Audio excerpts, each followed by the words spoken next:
Enquanto isso, um tema muito delicado, às vezes um tema que mexe com as nossas concepções sobre Deus, sobre quem Deus é, o que Deus faz. Tema que às vezes pode ser tabu para algumas pessoas, porque a gente tem na nossa cultura, principalmente nós brasileiros, a gente tem na nossa cultura algumas superstições que às vezes impedem a gente de pensar e de falar sobre determinados assuntos, determinados temas. E aí o problema é que quando a gente não fala sobre esses temas, e aí a coisa acontece, e às vezes a gente não sabe como reagir àquilo que está acontecendo, e às vezes quando a coisa acontece a gente começa a ter a nossa fé abalada, a nossa confiança em Deus abalada, e a gente acaba perdendo a única coisa que poderia fazer com que a gente passasse por aquelas situações bem e conseguisse resolver os problemas e tudo mais, que é a nossa fé em Deus. E esse tema, ele é importante porque a maioria de nós,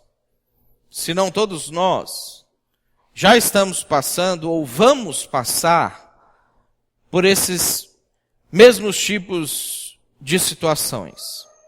A nossa proposta é responder, dentro dessas duas palavrinhas, enquanto isso, a seguinte pergunta: o que você faz quando não há nada que você possa fazer? O que você faz quando você está passando por uma situação, por um problema, às vezes por alguma desgraça que se abateu sobre a sua vida, e que durante esse tempo do problema você não tem absolutamente nada para fazer para resolver esse problema? Que você não consegue sair do problema. Não existe solução ao seu alcance para sair do problema.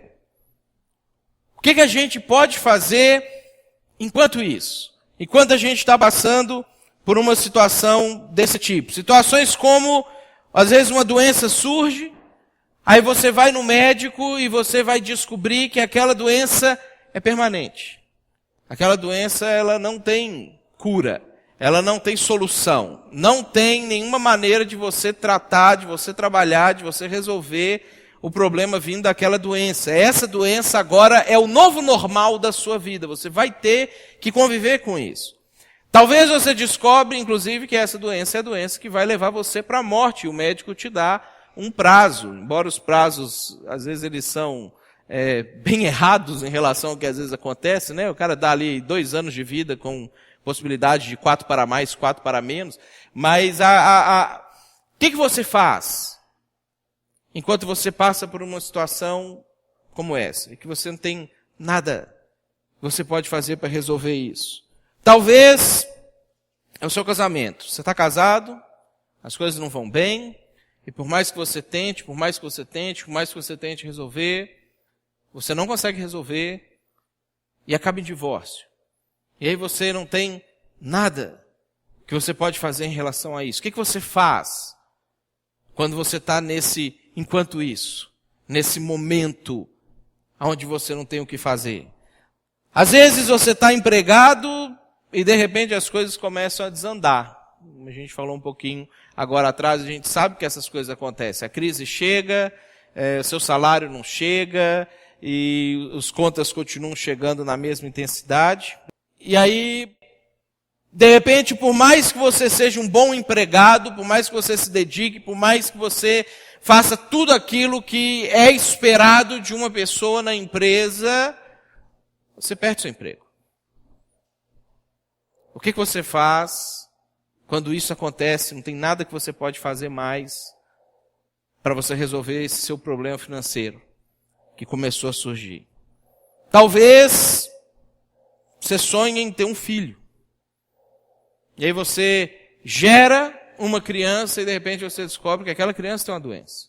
Que aquela criança tem algum tipo de problema que nunca mais ele vai ser normal e você vai precisar cuidar dele pro resto da sua vida daquele jeito que ele é. Daquele jeito que ele está. E não há absolutamente nada que você possa fazer para curar o seu filho. O que você faria? O que você faz enquanto isso? Talvez, a gente ironicamente teve a experiência quinta-feira ali com o Paulinho, né? Você é roubado.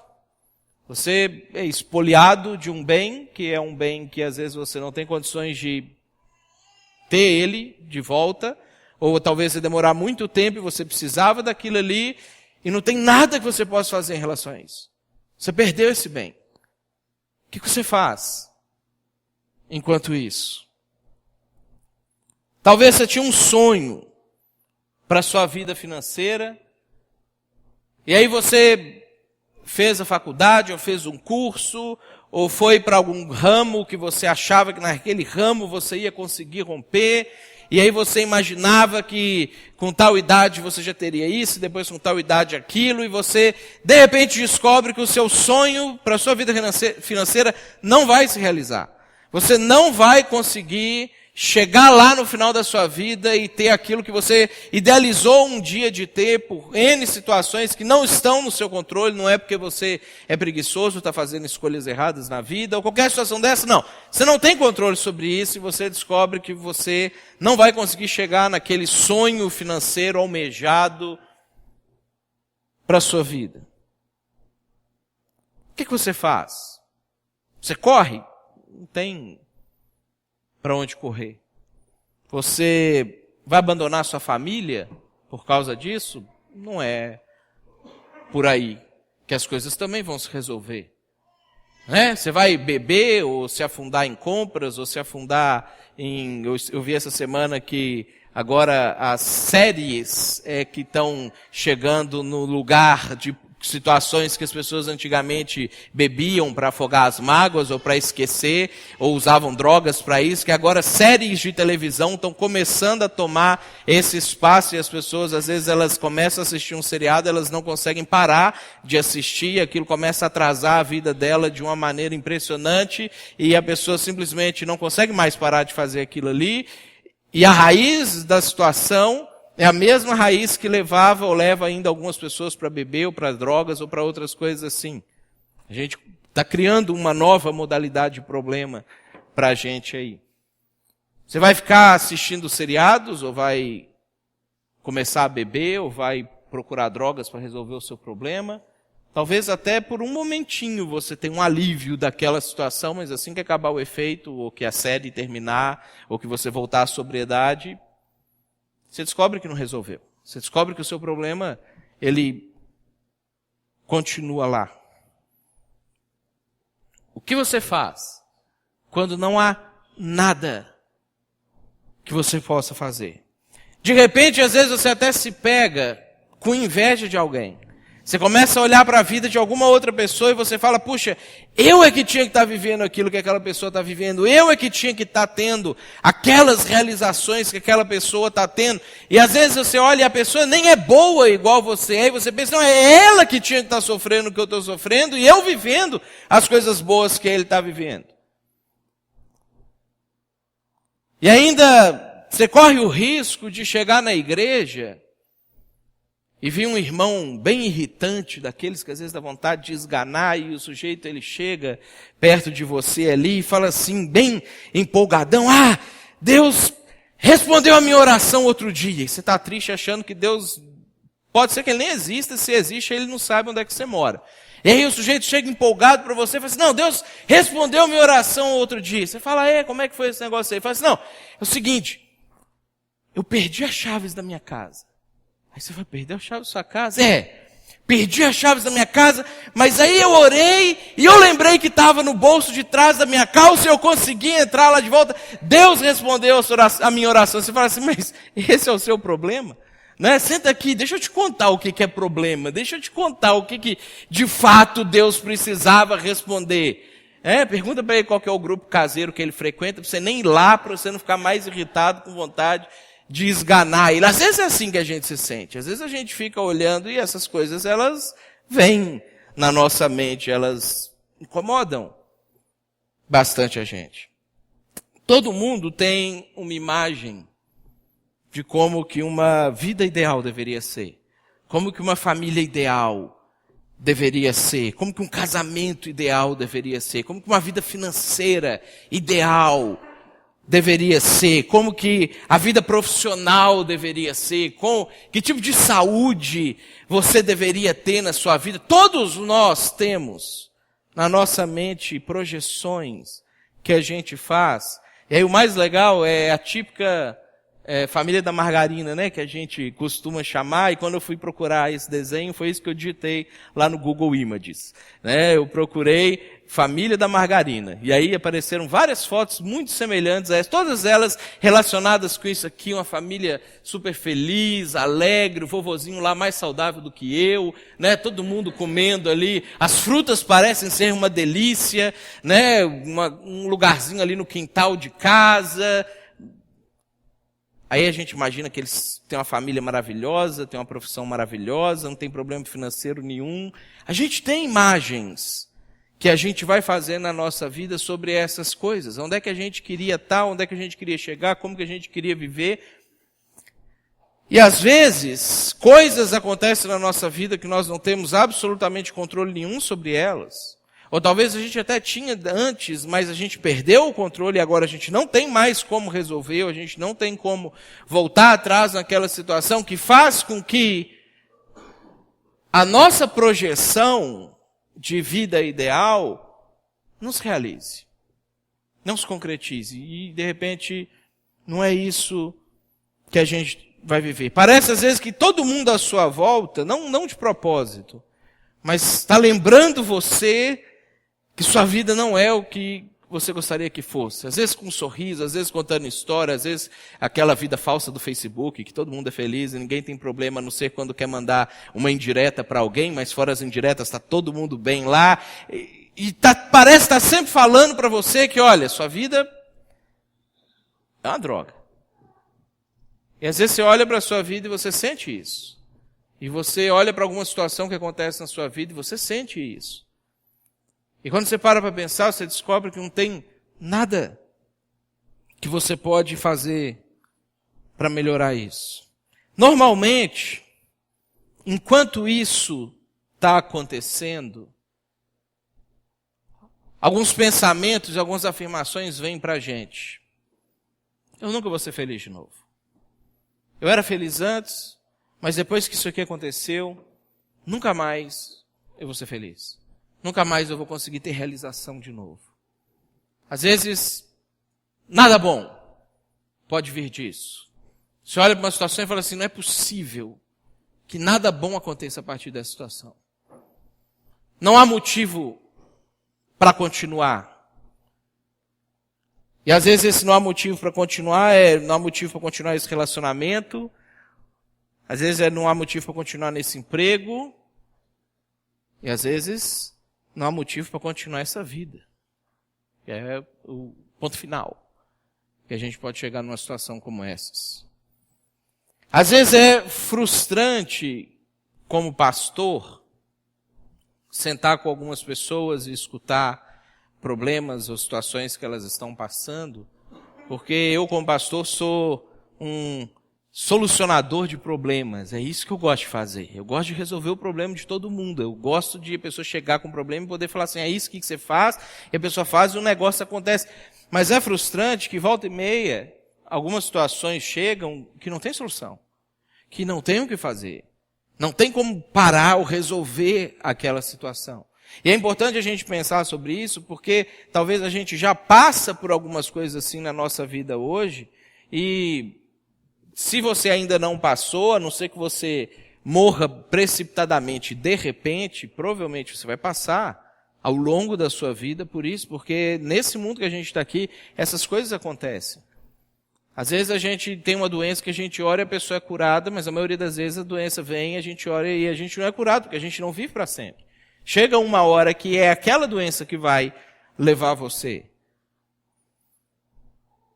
Eu quero hoje começar a montar um quebra-cabeça com vocês. Um quebra-cabeça de 4 pedaços, que vão ser as nossas 4 mensagens desse mês, aonde a resposta para essa pergunta, ela não está somente na mensagem de hoje. A mensagem de hoje é a base para a gente conseguir entender isso. Ela não está somente em qualquer uma das outras mensagens, mas as 4 mensagens, no final, elas vão mostrar para a gente um cenário. Elas vão mostrar para a gente um quadro completo de o que nós podemos fazer quando não há nada para se fazer na situação que a gente está ou pode estar passando por ali. Normalmente, em uma situação como essa, que a gente vai passando, normalmente as pessoas elas começam a perguntar, será que Deus existe? Às vezes a gente, crente, corre o risco de fazer esse tipo de pergunta. Tá, ele existe, mas será que ele se importa com o que acontece no mundo? Porque os cosmo-estudiosos aí, os cosmólogos, eles ficam enfatizando tão frequentemente para a gente que a gente é só uma poeirinha no universo, que a gente é um nada no meio de tanta coisa. Será que então Deus que criou todas essas coisas, ele se importa com o que acontece nessa poeirinha? E nessa poeirinha eu ainda sou uma poeirinha, porque comparado com o planeta eu sou menor ainda. Será que Deus se importa? Será que Deus sabe que eu existo? Ou será que Deus se importa com o que acontece comigo? Ou será que Deus está vendo o que está acontecendo? São perguntas que podem vir para a gente nesses momentos do enquanto isso. Eu tenho uma boa notícia. O Novo Testamento fala especificamente sobre essa situação. A Bíblia trata muito claramente sobre isso. Uma coisa que eu gosto na Bíblia é que a Bíblia ela não é um livro positivista. A Bíblia ela não é um livro assim que cria projeções utópicas de como que as coisas deveriam ser. A Bíblia ela é um livro realista. A Bíblia fala como as coisas de fato são. E volta e meia as coisas não são como a gente gostaria que elas fossem. Volta e meia as coisas não são da maneira como a gente achava que elas deveriam ser, mas a Bíblia, como ela trata da realidade, e para mim é uma das respostas de por que a Bíblia de fato é a palavra de Deus, é porque a Bíblia não projeta um Deus que o ser humano gostaria de ter, a Bíblia projeta um Deus que é daquele jeito, que o ser humano é que tem que ficar se adequando a esse Deus que já existe. A Bíblia não projeta ideias que o ser humano tem ou que gostaria de ter. A Bíblia projeta ideias da realidade, a gente é que precisa se adequar a essa realidade. Então, quando a gente olha para a Bíblia, a gente vai descobrindo algumas respostas. Uma resposta que é muito importante, porque a gente tenha sempre em mente, e que quando a gente lê lá Efésios, que fala sobre a armadura de Deus, se você ler lá, você vai ver que o Paulo ele vai citando uma série de coisas, e tem um momento que ele chega e fala assim, olha, o diabo ataca a gente. E aí a maneira de você resistir ao ataque do diabo é através da fé. E aí ele vai chamar a fé de escudo, vai falar que a fé é como um escudo que protege a gente. Porque a maneira do diabo atacar a gente é lançar dúvidas na nossa mente. Então, nós precisamos ter algumas afirmações de fé, algumas convicções de fé, que quando essas dúvidas começam a vir na nossa cabeça, a gente precisa ter algumas coisas que a gente afirme, que a gente saiba, essa é a verdade, assim é que de fato as coisas são, porque muitas vezes no momento que a gente está passando por esse, enquanto isso, por esse momento desagradável, que às vezes a gente não tem nada que a gente pode fazer para resolver esse problema, é nesse momento que a gente tem mais dificuldade de pensar com clareza sobre as coisas da nossa vida, por isso que aquilo que a gente de fato acredita, aquilo que de fato é, precisa ser sempre estabelecido para a gente. E uma das coisas que a gente vai ver na Bíblia é que é muito claro que a Bíblia diz para a gente que Deus, enquanto isso, Deus não está ausente, Deus não está indiferente e Deus não está bravo com você. Enquanto você está passando por uma dessas coisas que você não tem nada que você pode fazer para resolver ou para solucionar, Deus não está ausente da sua vida. Deus não está fora da sua realidade. Deus sabe que você existe. Deus sabe o que acontece na sua vida todos os dias, desde o dia que você nasceu até o dia que você vai morrer, e para todo sempre. Deus não está indiferente. Deus não simplesmente sabe e não liga a mínima para aquilo que está acontecendo, como se a gente, às vezes, tivesse uma fazendinha de formigas dentro de um aquário de vidro, a gente sabe que aquelas formigas existem, mas não liga a mínima por que elas estão fazendo lá dentro. Deus não está indiferente à sua vida. E Deus não está bravo com você. Porque às vezes também a gente fica tentando ligar os problemas que acontecem na vida da gente com Deus está me castigando, ou Deus está me punindo, ou Deus está fazendo alguma coisa porque Ele tem raiva de mim, porque a gente, às vezes, nesses momentos, começa a pensar que eu sou pecador, e a gente é mesmo, que eu faço coisa errada, a gente faz mesmo, eu irrito Deus, a gente irrita mesmo, mas Deus, Ele não fica agindo dessa maneira com a gente. A gente precisa entender um pouco mais sobre a graça, o amor, e o que Jesus fez, como que Jesus fez para poder absorver a braveza de Deus em si. E é por isso que Ele morre. Para que a gente não precise ter esse tipo de pensamento mais em relação a Deus quando a gente está passando por uma situação assim. Antes da gente ir para a Bíblia, eu queria só ressaltar, estava até conversando com uma pessoa sobre isso, o assunto surgiu, e eu acho que é importante a gente ressaltar que, às vezes, esse tipo de pensamento de que Deus ele sumiu, onde é que Deus está no momento que a gente está passando por problema, tem um pouquinho de hipocrisia nossa colocada nesse pensamento. Porque você imagina assim, pensa aí na última vez que você tomou a decisão de cometer um pecado. Pecado assim consciente, que você sabia que era pecado, mas você vai fazer do mesmo jeito. Você tomou a decisão de fazer aquilo que você queria fazer. Então você foi lá, você planejou aquele pecado ali de alguma maneira na sua cabeça, e aí você iniciou a execução daquele pecado. Você começou a fazer aquilo que você sabe que Deus não gosta que você faça. Eu pergunto para você, nesse momento você estava perguntando, será que Deus está ausente? Será que Deus está indiferente? Ou você estava desejando que Deus estivesse ausente ou indiferente à sua vida? Porque quando a gente peca, é isso que acontece. Quando a gente peca, a gente está querendo mesmo que Deus não esteja assim tão preocupado, tão olhando para a nossa vida. Mas aí, quando a gente tem problema, aí a gente já inverte a situação. Tem um pouquinho de hipocrisia nesse tipo de situação. Porque a expectativa nossa, quando a gente peca, é que ele seja de fato ausente ou indiferente. Ou você coloca uma música cristã na hora que você vai cometer o pecado, né? E começa a cantar, tu és o eterno Deus, quero sentir a sua presença, Deus, enquanto eu adentro nesse momento de pecado. Você não faz isso. A gente às vezes quer sentir a presença de Deus quando é conveniente para a gente sentir a presença de Deus. Mas é importante a gente pensar sobre essas coisas para a gente ir tirando essas cascas de hipocrisia que às vezes a gente vai colocando no nosso entorno. A afirmação que eu quero que fique bem clara para a gente é, não importa o que acontece, Deus ama muito você. Ele ama você de uma maneira impressionante. E é porque a razão pela qual a gente pode ter certeza disso é um dos textos mais conhecidos da Bíblia, que às vezes a gente conhece ele tanto que ele vai até perdendo o sentido real dele, mas é um texto que pode trazer bastante confiança para nós. Não importa qual é a sua situação atual com Deus.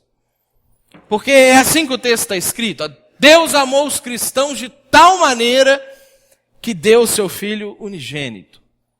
Então, se você não é cristão, você está fora. Às vezes você é cristão e o problema está acontecendo. Às vezes você lê o texto desse jeito. Ó. Deus amou os santos de tal maneira.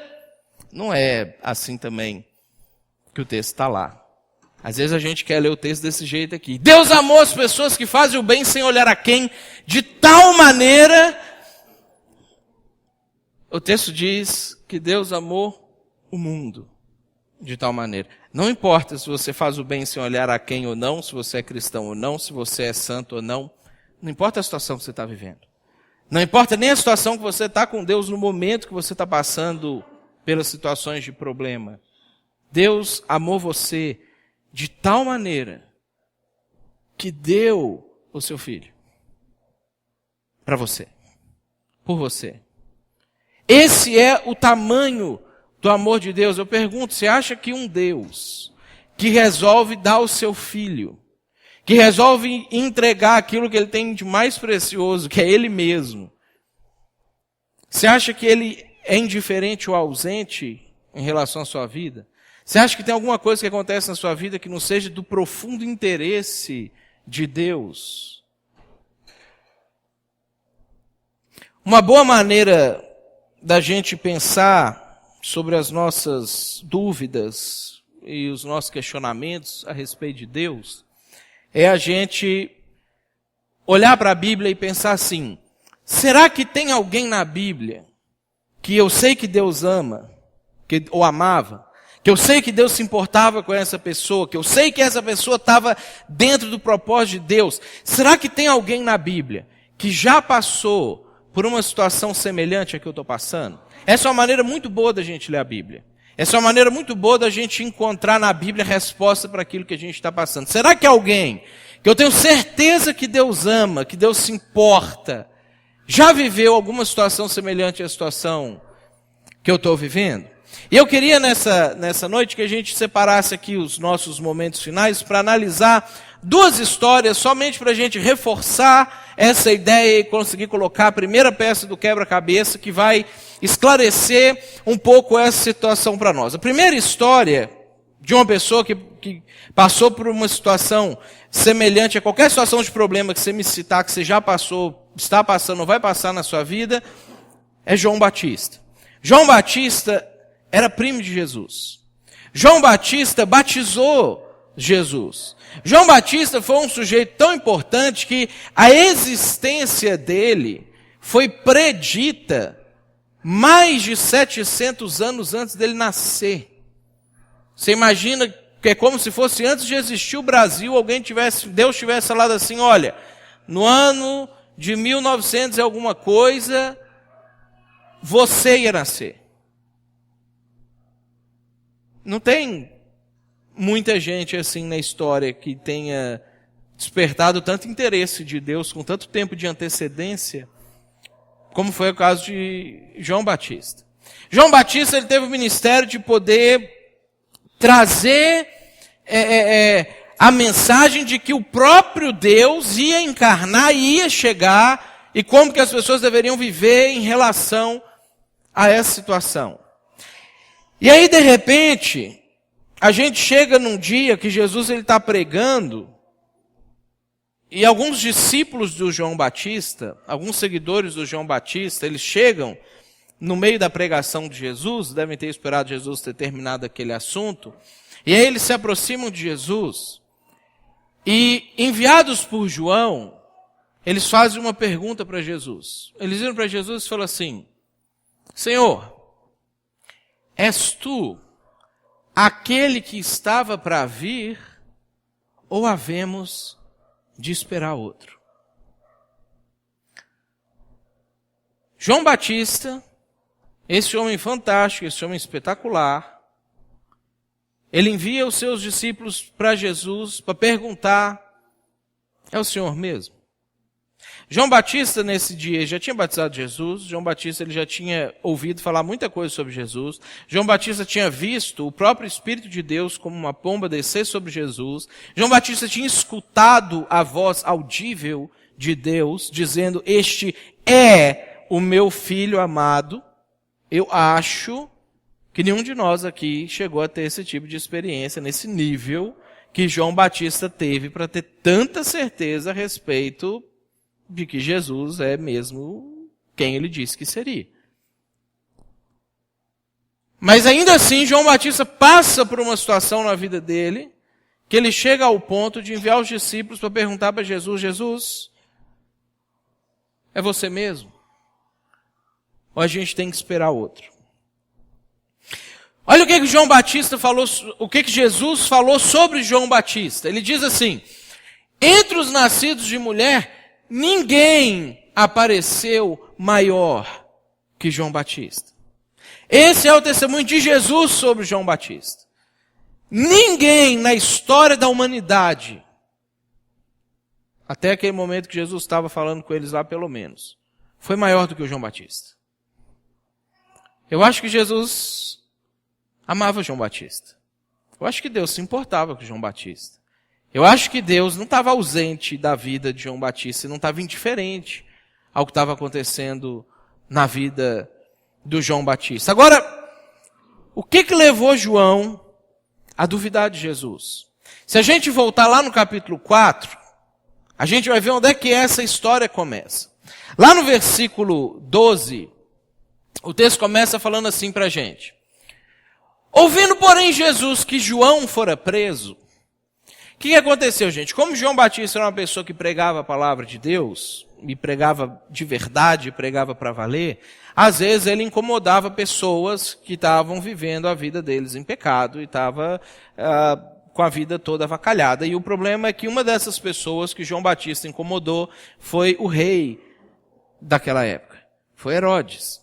Herodes, ele tinha pegado a esposa do irmão dele, que era sobrinha deles, e tinha tomado para ele e casou com ela.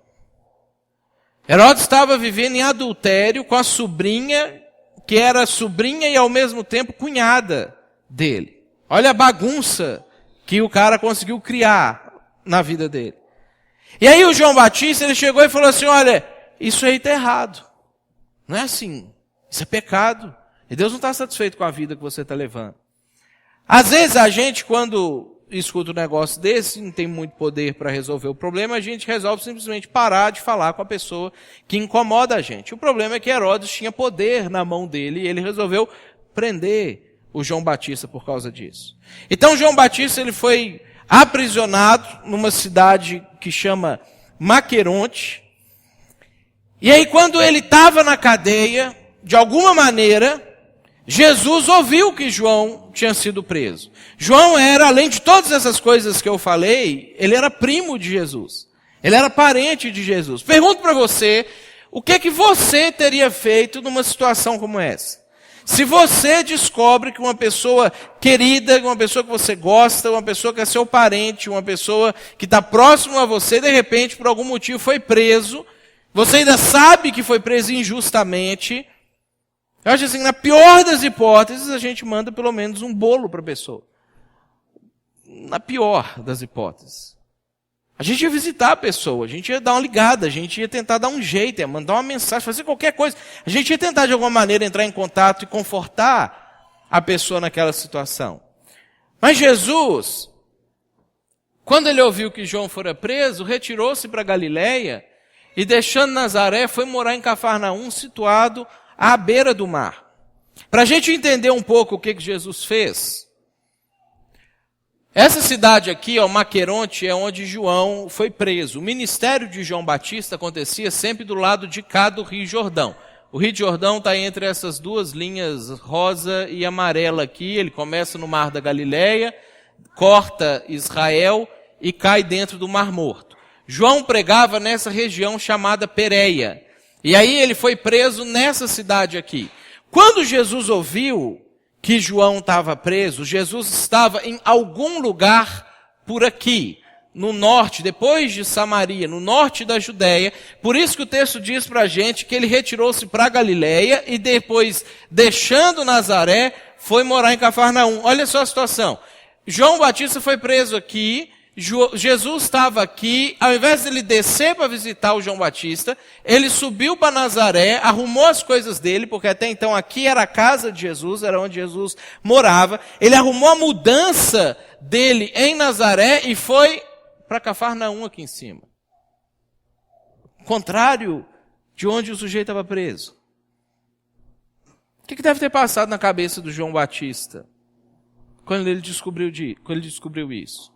Imagina que todos os dias, por aproximadamente 1 ano e meio, e cadeia naquela época não era uma das mensagens, a gente vai falar sobre isso, eu vou tentar trazer alguma ilustração para vocês de como que era uma cadeia naquela época. Cadeia naquela época era muito pior do que a pior cadeia que existe no Brasil hoje, que a gente sabe que são desumanas, que tem uma série de problemas lá, mas naquela época era muito pior. Muito pior. Todos os dias, durante 1 ano e meio, João Batista tinha essa visão. Porque era em cima desse negócio. Isso aqui são as ruínas da fortaleza de Herodes, onde Herodes resolveu prender João Batista na cidade de Maqueronte. Todos os dias, João Batista acordava e da cela dele, ele tinha essa visão. Um deserto horroroso, um lugar sequíssimo, árido, não chove praticamente nesse lugar. E aí, de repente, dentro da cadeia, ele descobre que Jesus, primo dele, todos os dias, ele acorda de manhã e ele tem essa visão. Isso é Cafarnaum, praia, sol, mar, aquela brisa gostosa que a gente, mesmo quem não gosta de entrar na água, mas gosta de sentir aquele ventinho gostoso do mar. O que passou na cabeça de João? O que você imagina que João deve ter pensado quando ele ficava durante 1 ano e meio pensando, eu estou aqui, Jesus está lá. Eu estou vendo assim, Jesus está vendo daquele outro jeito. Jesus podia fazer alguma coisa por mim, mas ele não está fazendo nada por mim. Jesus está lá vivendo em Cafarnaum e eu estou vivendo aqui em Maqueronte.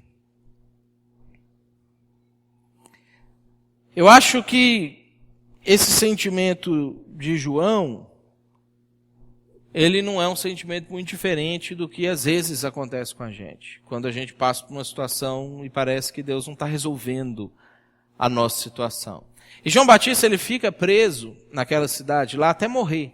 Tem um dia lá que tem uma festa e a filha da mulher que casou com Herodes faz uma dança sensual lá para o Herodes, seduz o Herodes fica doidão, vira para a mulher naquele momento de loucura, pensando não com a sua cabeça, e fala para ela, eu te dou metade do meu reino se você quiser, me pede o que você quiser que eu vou te dar. Bem coisa de homem doido mesmo. E aí ela fala assim, eu quero a cabeça do João Batista. E aí a contragosto Herodes vai lá e decapita o João Batista na cadeia, morto por uma adolescente que seduziu o rei. É a situação que ele está passando. Quando João ele manda perguntar para Jesus se era ele mesmo, voltando lá no capítulo 11, Jesus dá uma resposta para aquelas pessoas que tinham chegado para ele e perguntado para ele se era ele mesmo. Jesus ele diz assim, Jesus respondendo disse-lhes, ide e anunciai a João o que vocês estão ouvindo e vendo. Os cegos veem, os coxos andam, os leprosos são purificados, os surdos ouvem, os mortos são ressuscitados e aos pobres está sendo pregado o evangelho.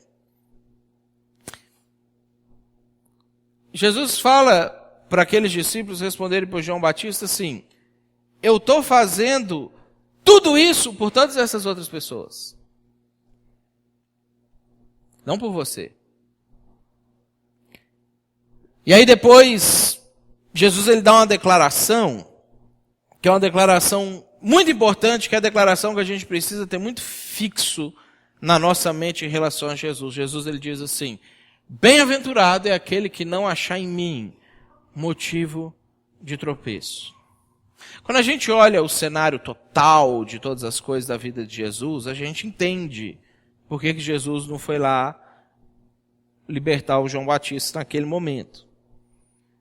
Mas, se a gente se colocar no lugar do João Batista, que estava vivendo aquela situação e não tinha a visão do cenário geral, dava para entender, talvez, por que ele teve esses problemas.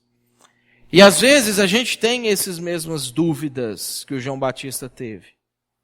Agora olha o que Jesus ele responde. Eu me importo com você. Eu me importo tanto com você que eu gostaria que você não encontrasse em mim motivo de tropeço. Eu gostaria que você não encontrasse em mim aquilo que vai fazer com que você caia de verdade e não nessa situação que você está agora de um aprisionamento.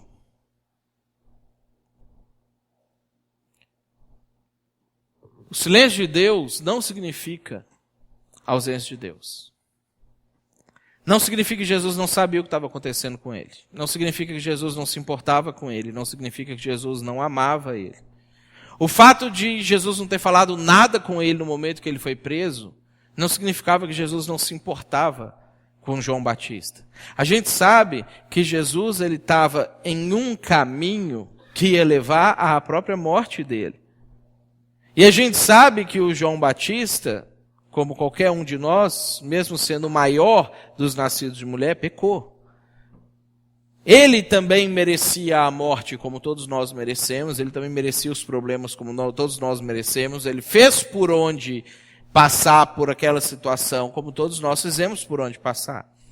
Mas Jesus, que não merecia, Jesus que não pecou, Jesus que não tinha erro nenhum, mácula nenhuma, problema nenhum, ele já estava no caminho que levaria ele mesmo para a morte. No momento em que ele está sendo questionado por João Batista, será que o senhor não se importa? A resposta de Jesus, eu me importo muito. Eu me importo tanto que eu estou aqui, fazendo essas coisas para esse tanto de gente aqui, porque no final eu vou morrer, inclusive por João Batista. Inclusive para poder dar vida eterna por João Batista. Assim como ele fez isso para dar vida eterna para a gente também. Por isso ele fala, feliz é aquele que não encontrar em mim motivo de tropeçar. Nós temos uma segunda história. E da mesma maneira, um dia Jesus está ensinando, ele está pregando, ele está anunciando, e chega uma outra pessoa correndo lá em Jesus e para ali e fala, Senhor, está enfermo aquele a quem amas. Eu acho tão interessante essa passagem aqui, que o sujeito nem falou para Jesus o nome de quem estava doente. Todo mundo sabia. Quem é que Jesus amava? Lázaro. Todo mundo sabia, todo mundo sabe até hoje. Quem é que Jesus amava? O cara não precisou nem falar para ele, é o Lázaro. Pergunto para você de novo, o que você faria se você está fazendo alguma coisa e alguém chega para você e fala assim, aquela pessoa que você ama está doente. Também, de novo, a gente acaba largando tudo que está fazendo e vai encontrar com aquela pessoa. Olha que o amor de Jesus não está sendo questionado aqui por nenhum deles, por nenhuma dessas pessoas. Agora olha o que Jesus faz. Quando ele soube da notícia, quando soube que Lázaro estava doente, ainda se demorou 2 dias no lugar onde estava. Mesma situação. Ele não levantou correndo e foi salvar Lázaro da morte, ou da doença, ou daquilo que estava acontecendo. Aí eu pergunto de novo para você, o que será que passou na cabeça do Lázaro? Ele está doente, ele está de cama, os médicos não podem fazer nada, ele está morrendo, e ele já sabe que mandaram chamar Jesus, e de repente o mensageiro que mandou chamar Jesus já voltou, e Jesus não chegou com o mensageiro, e as coisas não estão acontecendo, e ele está só piorando. Talvez ele sabia daquela história lá do centurião romano que foi até Jesus, pediu para Jesus curar o filho dele, e aí Jesus falou, tá beleza, vou lá na casa sua para curar. O centurião falou, não precisa ir, basta você dizer uma só palavra daqui que eu sei que ele vai ser curado lá, o filho não serve. E aí Jesus dá a palavra de cura, o centurião romano volta para casa, descobre o servo curado, e aí ele pergunta que horas que isso aconteceu. O cara fala assim, eu supondo, tá gente, 2 horas da tarde. Aí fala, era essa hora que eu estava com Jesus lá. Provavelmente Lázaro sabia dessa história. Provavelmente Lázaro já sabia que Jesus tinha feito esse tipo de coisa, e mesmo que ele não fosse pessoalmente lá resolver o problema, ele podia até mandar uma palavra de cura, da onde ele estava quando ele descobriu que ele estava doente.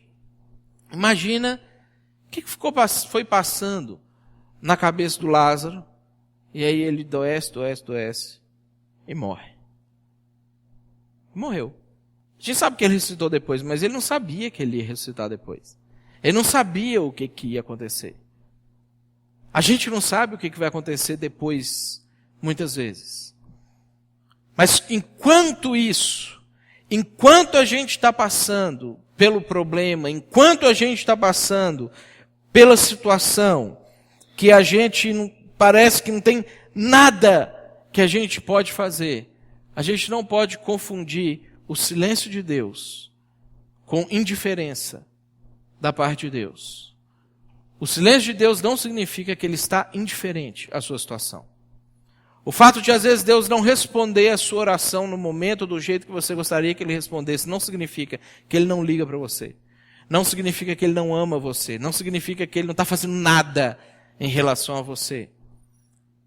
E a gente precisa ter isso muito claro na nossa mente, enquanto a gente está passando por uma situação que não tem nada que a gente pode fazer para resolver ela, a gente simplesmente tem que passar por ela, a gente simplesmente tem que viver aquela situação. O silêncio de Deus, a aparente inércia de Deus, não significa falta de amor e não significa indiferença da parte de Deus. O que eu queria que ficasse muito claro para a gente hoje é que nós temos e teremos muitas coisas em comum com personagens bíblicos que Deus amou profundamente.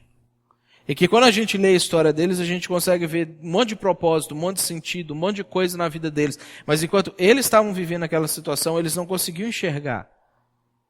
Mas enquanto isso, nós precisamos ter certeza de que Deus continua amando a gente. Que Deus continua se importando com a gente. Que Deus ele continua atento a gente. Deus não está indiferente ao que está acontecendo com você. Deus não está ausente da sua vida. Deus não está bravo com você e castigando você por causa daquela situação.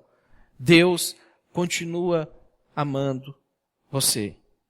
E eu acho que seria muito importante que enquanto isso, enquanto a gente estiver vivendo, enquanto a gente estiver passando por situações em que não há nada que a gente possa fazer em relação a isso, a gente comece a substituir aos poucos na nossa vida essas afirmações.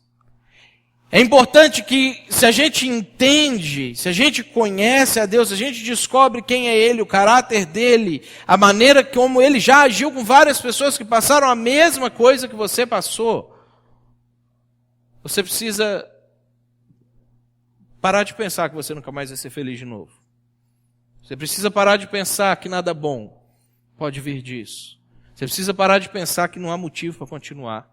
E talvez você precise substituir todas essas falsas narrativas por narrativas verdadeiras, por narrativas bíblicas, por narrativas de Jesus, que diz pra gente que eu posso ser feliz de novo. As coisas podem ficar boas. Talvez elas não vão voltar a ser como era antes. Talvez eu não vou conseguir de fato resolver esse problema. Mas a minha felicidade não depende disso aqui. Eu posso ser feliz de novo. Talvez a gente precisa reorganizar as nossas narrativas para pensar que algo bom pode vir disso.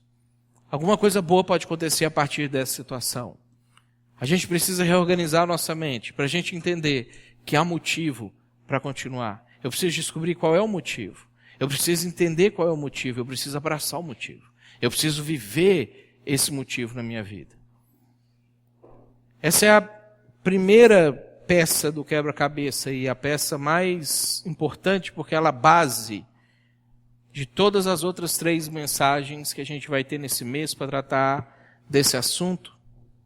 Porque eu preciso ter muita certeza, sempre, não importa o que acontece na minha vida, Deus se importa comigo, Deus me ama. Deus provou isso de várias maneiras. E todas as pessoas que nós temos na Bíblia que viveram situações iguais ou piores do que as minhas, elas não deixaram de ser amadas por Deus. Deus não estava indiferente, Deus não estava ausente, Deus não estava com raiva daquelas pessoas porque elas estavam passando por aquilo ali. Vamos ficar de pé para a gente orar?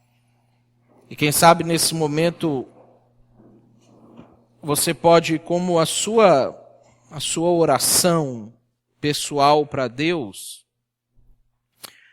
falar com Ele que você ama Ele. Falar para Ele que você confia nele. Porque o nosso relacionamento com Deus, a base é a confiança. A gente, na nossa sociedade hoje, perdeu um pouco isso, porque a nossa sociedade hoje é uma sociedade da desconfiança.